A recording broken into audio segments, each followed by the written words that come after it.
Good morning, students. I'm Uma Maheshwari, Assistant Professor, PG and Research Department of Commerce, AP College for Women, Parani.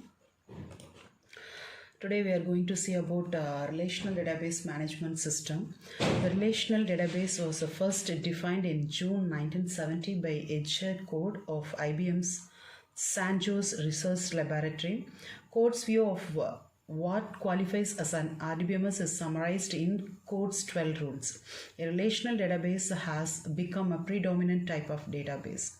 A relational database is a type of database that stores and provides access to data points that are related to one another.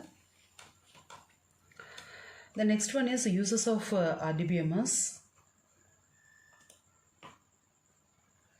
The uses of RDBMS can be beneficial to most organizations. The systematic view of raw data helps companies better understand and execute the information while enhancing the decision-making process. The use of tables to store data also improves the security of information stored in the database.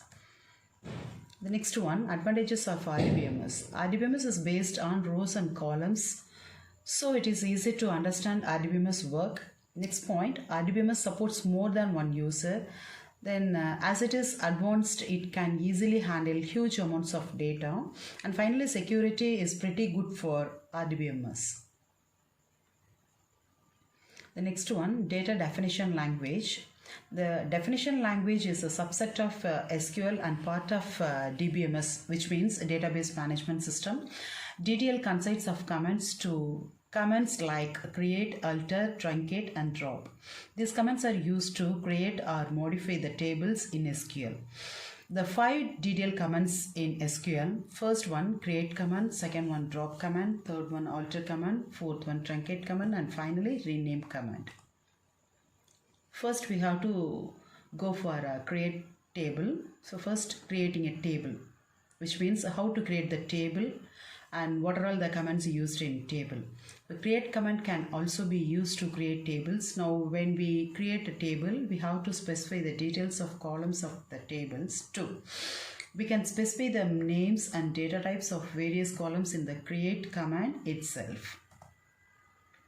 Next one, drop command. Drop is used to delete a whole database or just a table. We're learning about a drop statement which destroys objects like an existing database, table, index, or view. A drop statement in SQL removes a component from a relational database management system. Drop table syntax is drop table name. This is the syntax for drop command. The drop is used to just destroy the database objects. The next one, alter commands. The alter command statement in SQL is used to add or remove or modify columns in an existing table. The alter table statement is also used to add and remove various constraints on existing tables. So alter table has two types of commands. First one is add and second one is modify.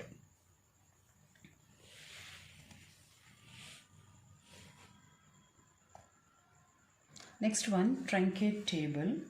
The major difference between truncate and a drop is that truncate is used to delete the data inside the table, not the whole table.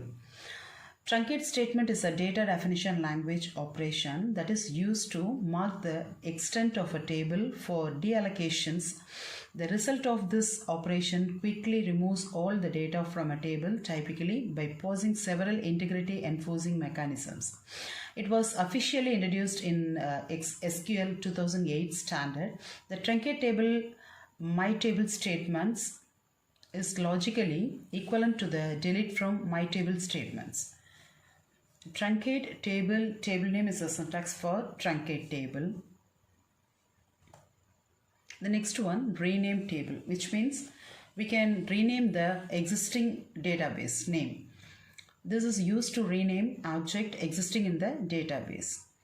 Rename table name to another table name, again table rename. This is the syntax for rename commands. After that, you have to use a description commands, then you can able to see the difference of the rename commands. So next one, some examples of DDL commands. Create, alter, truncate, drop, rename. First one, create command. First you have to create a table for student. It has some fields: student ID, student name, mark 1, mark 2, mark 3.